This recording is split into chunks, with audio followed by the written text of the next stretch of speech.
नानी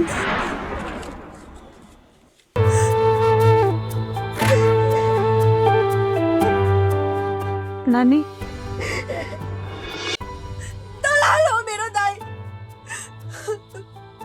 चाडो जुवाको लागि आफ्नै बहिनी बेच्ने दलाल।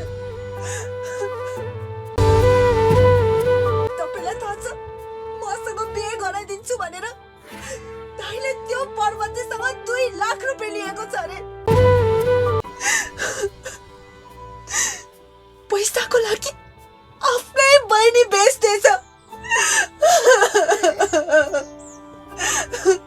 यो रक्सी भन्ने चिज पनि अचम्मको हुँदो रहेछ।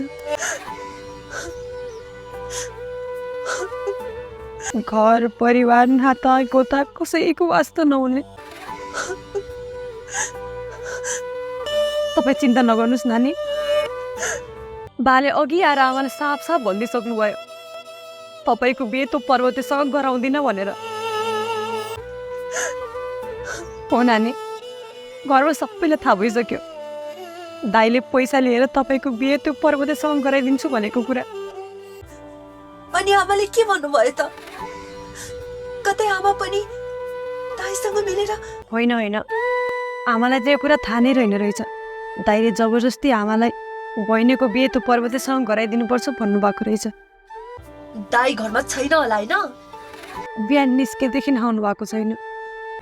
मलाई बेचेको पैसाले कहाँ बसेर रक्सी धोकिरा होला? आफ्नै बहिनीलाई बेचेको पैसाले कति जेलसम्म रक्सी धोक्दो रहेछ। म पनि हेर्छु। खाना लाग्नु भएको दाइसँग कुरा गर्न। अनि हेलो नमस्ते हजुरहरू सम्पूर्णमा। म चाहिँ आरती चोङबाङ होइन। मलाई चाहिँ सीता सिरियल चाहिँ एकदमै धेरै मनपर्छ। मैले सीता सिरियलको भाग 1 देखि अहिले कति भाग 12सम्म पुगिसक्यो होला सम्भवतः होइन। मैले भाग 12सम्मै मैले नटुटाइकन हेरिरहेको छु सीता सिरियल। मलाई एकदमै धेरै मनपर्छ। पहिले चाहिँ म मेरो अभिनय चाहिँ टिकटकको थ्रु मार्फत हजुरहरू समक्ष प्रस्तुत गर्ने गर्थेँ। तर टिकटक चाहिँ अहिले प्रतिबन्ध भएपछि चाहिँ मैले आफ्नो अभिनय चाहिँ युट्युबको तरङ्ग मार्फत हजुरहरू समक्ष पस्किने कोसिस गरेँ होइन। अब यस्तो हो, हुन त तपाईँहरू सबैजनालाई मेरो अभिनय मनपर्छ भन्ने छैन। कतिपयलाई मेरो अभिनय मनपर्छ, कतिपयलाई मन नपर्नु पनि सक्छ। तपाईँलाई मन पर्दैन भने पनि मलाई गुनासो चाहिँ लाग्दैन होइन। किनभने सबैको रोजाइ र सबैको खोजाइ एउटै त हुँदैन नि त होइन। अनि टिकटकमा मलाई धेरै साथीहरूले माया गर्नुहुन्थ्यो, फलो गर्नुहुन्थ्यो, लाइक गर्नुहुन्थ्यो होइन। र अहिले म चाहिँ युट्युबमा चाहिँ टिकटक बन्द भएदेखि चाहिँ म भर्खरै युट्युबमा म आउन थालेको होइन। युट्युबमा चाहिँ मैले सीता सिरियलको अभिनय चाहिँ होइन, अब घरि सीताको रोलको अभिनय मेरो आवाजमा गर्ने कोसिस गर्छु, घरि सृष्टिको रोलको अभिनय मेरो आवाजमा गर्ने कोसिस गर्छु होइन। तर कतिपय साथीहरू खोइ आजभोलिको जमानामा मान्छेहरूलाई चाहिँ आफै थाहा हुनुपर्ने इन्टरनेटको जमाना छ, मोबाइल फोनको जमाना छ। सबैको हातमा मोबाइल फोन छ, कम्प्युटर छ होइन। तर कतिपय साथीले नेगेटिभ कमेन्ट गर्नुहुन्छ क्या। कतिपय साथीले एकदमै नराम्रो कमेन्ट पनि गरेको देखिरहेको छु। जुन कुरा चाहिँ हजुरहरूले आफै पनि मूल्याङ्कन गर्नुपर्ने। अब कतिपय साथीहरूले चाहिँ के भन्नुहुन्छ भने यो चाहिँ तपाईँहरूले जुन मैले भिडियो एडिट गरेको तपाईँहरू आफै पनि मूल्याङ्कन गर्नुपर्ने। किनभने भिडियो एडिटिङमा त अब त्यहाँको सिन र यहाँ म भएको सिन त मिल्दैन नि त। त्यहाँको सिन फाल्टै, म भएको सिन फाल्टै होइन। र अर्को कुरा, म चाहिँ सामान्य एउटा मोबाइल फोनबाट मात्रै भिडियो बनाउँछु। मसँग त्यस्तो कुनै ठुलो क्यामेराहरू पनि छैन होइन। म चाहिँ फोन त्यस्तो धेरै महँगोको फोन चलाउने ममा क्षमता पनि छैन होइन। फोनको क्यामेराले सामान्य भिडियो बनाउँछु। अब कतिपय साथीले चाहिँ एकदमै धेरै नराम्रो कमेन्ट पनि गरिराख्नुहुन्छ। क्यामेरा राम्रो भएन, एक्टिङ राम्रो भएन, मान्छे मन परेन, यता त्यता भनेर कमेन्ट गर्नुहुन्छ। इट्स ओके, ठिक छ, म त्यो मान्छु होइन। तर एउटा कुरा मलाई के लाग्छ भने सक्नुहुन्छ भने कसैको प्रतिभालाई सम्मान गर्नुहोस् न, 2 शब्द मिठो बोलेर होइन। यदि सक्नुहुन्न भने चाहिँ अपमान गर्ने काम पनि नगर्नुहोस् क्या।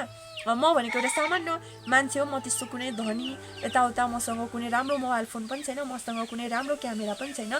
जस्ट हल्का ट्राई, म सामान्य मोबाइल फोनबाट भिडियो बनाउँछु।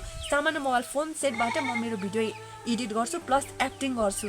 तर कतिपय साथीहरूले नराम्रो कमेन्ट गर्दा चाहिँ मलाई चाहिँ अब रिस त किन तपाईँहरू जति नराम्रो कमेन्ट गर्नुहुन्छ त्यति नै मलाई चाहिँ अघि बढ्नमा हौसला बढ्छ है। कुनै पनि व्यक्ति अघि बढ्नमा चाहिँ उसलाई राम्रो कमेन्ट मात्रै आउनुपर्छ भन्ने चाहिँ मान्दिनँ। तपाईँहरू जति नराम्रो कमेन्ट गर्नुहुन्छ मलाई चाहिँ त्यति अघि बढ्नमा हौसला बढ्छ होइन। मलाई चाहिँ सीता सिरियल एकदमै धेरै मनपर्छ। तपाईँहरू साथीहरूले मलाई 2-4 जना साथीहरूले नराम्रो कमेन्ट गरेर भुक्दैमा होइन म अभिनय गर्नु छोड्ने होइन, म सीता सिरियल हेर्न छोड्ने होइन। मलाई एकदमै धेरै मनपर्छ। तपाईँहरू जति भुक्नुहुन्छ भुक्नुहोस्, म मेरो अभिनय निरन्तर रूपमा राखिराख्नेछु होइन। र तपाईँहरू जो साथीले मलाई कमेन्ट मार्फत भुक्नु भएको छ हजुरहरू सम्पूर्णमा धन्यवाद। र त्यो साथीले मलाई नराम्रो कमेन्ट गर्नुभएको छ अनि टिकटकमा मलाई राम्रो कमेन्ट गर्नुहुन्थ्यो, थ्याङ्क यू। म चाहिँ भर्खरै टिकटक आइडी चाहिँ नेपालमा ब्यान भएपछि चाहिँ मैले चाहिँ होइन युट्युबमा आएर आफ्नो प्रतिभा देखाउने जुन प्रयत्न गरेको छु, कोसिस गरेको छु। र हजुरहरू सम्पूर्णले माया गरिदिनु होला। सक्नुहुन्छ भने 2 शब्द मिठो बोलेर सम्मान दिनुहोस्। यदि हुन्न भने चाहिँ अपमान गर्ने काम पनि नगर्नुहोस् है। हुन त मान्छेमा आफूमा जे छ त्यही कुरा बाहिर निकाल्ने पनि भनेर भनिन्छ होइन। हुन त तपाईँहरूको मनमा जे छ त्यही, तपाईँहरूको मनमा क्रोध भयो त्यही क्रोध मलाई बाहिर निकाल्नु भयो, थ्याङ्क यू। जति साथीहरूले मलाई जुन अस्ति मैले सीताको एक्टिङ प्लस सृष्टिको एक्टिङ गरेको भिडियोमा नराम्रो कमेन्ट गर्नुभएको छ हजुरहरू सम्पूर्णमा धन्यवाद। सक्नुहुन्छ भने तपाईँहरू पनि त्यतिको एक्टिङ गरेर देखाउनुहोस्। यदि सक्नुहुन्न भने अरूले गरेको एक्टिङमा नराम्रो कमेन्ट पनि गर्ने काम नगरिदिनु होला है, थ्याङ्क यू।